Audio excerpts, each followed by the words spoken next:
ગુજરાતની અંદર 69માં ફિલ્મફેર એવોર્ડ્સના 2024ના આયોજન માટે ટીજીસીએલ અને ટીસીજીએલ અને world wide media private limited વચ્ચે એમઓયુ.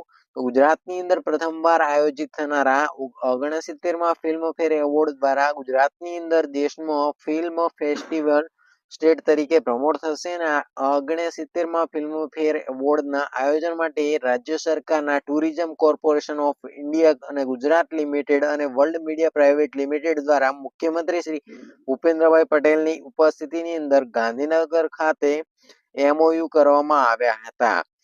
તો મિત્રો આગળ વાત કરવામાં આવે તો ગુજરાત સરકારે 2022ની અંદર જાહેર કરેલી સિનેમેટિક ટુરિઝમ પોલિસીને પગલે ગુજરાતની અંદર ફિલ્મ ઉદ્યોગો આકર્ષિત થયા છે અને તેમાં ફિલ્મફેર એવોર્ડ 2024નું આયોજન વધુ એક સીમાચિહ્ન બનશે.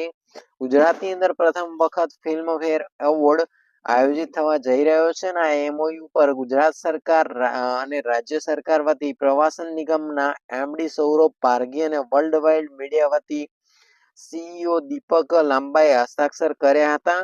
આગળ વાત કરવામાં આવે તો ફિલ્મફેર એવોર્ડ્સનું આયોજન ભારતીય ફિલ્મ ઉદ્યોગ અને ગુજરાતી સ્થાનિક સંસ્કૃતિ વચ્ચે સાંસ્કૃતિક આદાન પ્રદાન સરળ બનશે. મિત્રો આગળ વાત કરવામાં આવે તો થર્સડે ક્વેશ્ચન, તો આંતરરાષ્ટ્રીય ચેસ દિવસ તરીકે કયો દિવસ ઉજવવામાં આવે છે? તો એ 20 જુલાઈ. બીજું છે આંતરરાષ્ટ્રીય ચંદ્ર દિવસ તરીકે કયો દિવસ ઉજવાય છે? તો એ 20 જુલાઈ. ત્રીજું છે તાજેતરની અંદર ભારત અને કયા દેશ વચ્ચે વંદે ભારત સંયુક્ત સાહસ કરનારનું નવીનીકરણ કરવામાં આવ્યું છે? તો બી રશિયા. ચોથું છે 69માં ફિલ્મફેર એવોર્ડ 2024નું આયોજન કયા રાજ્યની અંદર થશે? તો ડી ગુજરાત.